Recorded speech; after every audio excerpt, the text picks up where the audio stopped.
સુરતના સચિન પોલીસ મથકમાં અપહરણ અને પોક્સો એક્ટ અંતર્ગત સુરતના સચિન પોલીસ મથકમાં અપહરણ અને પોક્સો એક્ટ અંતર્ગત એક ગુનો નોંધાયો હતો, જેનું અનુસંધાને પોલીસે એક આરોપીની ધરપકડ કરી છે.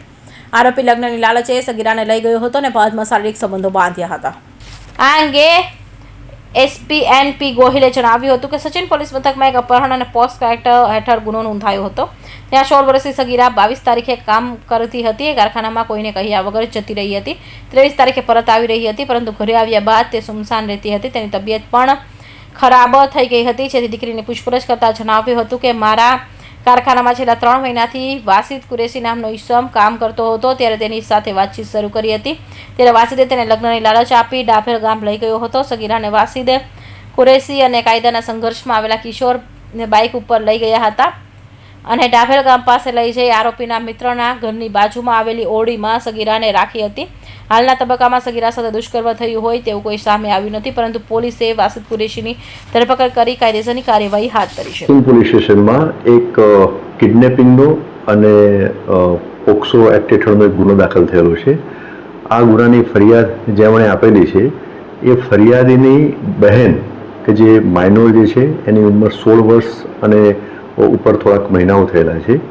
એ એની બહેન 22 તારીખે એક કારખાનામાં કામ કરતી હતી. ત્યાંથી એ કોઈને કયા વગર જતી રહેલી હતી અને એના પછી 23 તારીખે એની રીતે ઘરે પાછી આવી ગયેલી હતી અને પછી એ સુમસામ રહેતી હતી અને એની તબિયત પણ થોડી લથડેલી હતી, તબિયત સારી ન હતી.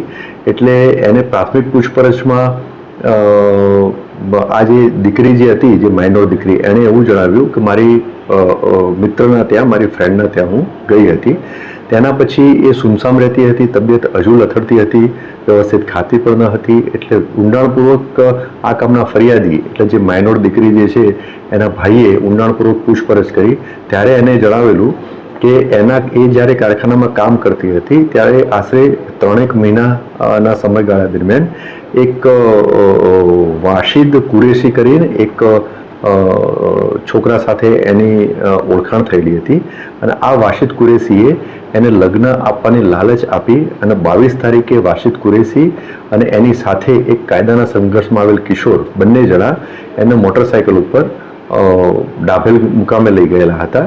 અને આ વાસિદ કુરેશીએ આ જે દીકરી જે છે માઇનોર, એની સાથે શારીરિક છેડછાડ પણ કરેલી હતી અને એને પછી બીજા દિવસે એને મૂકી ગયા હતા. તો આ અનુસંધાને જે આ ફરિયાદ દાખલ કરવામાં આવેલી છે.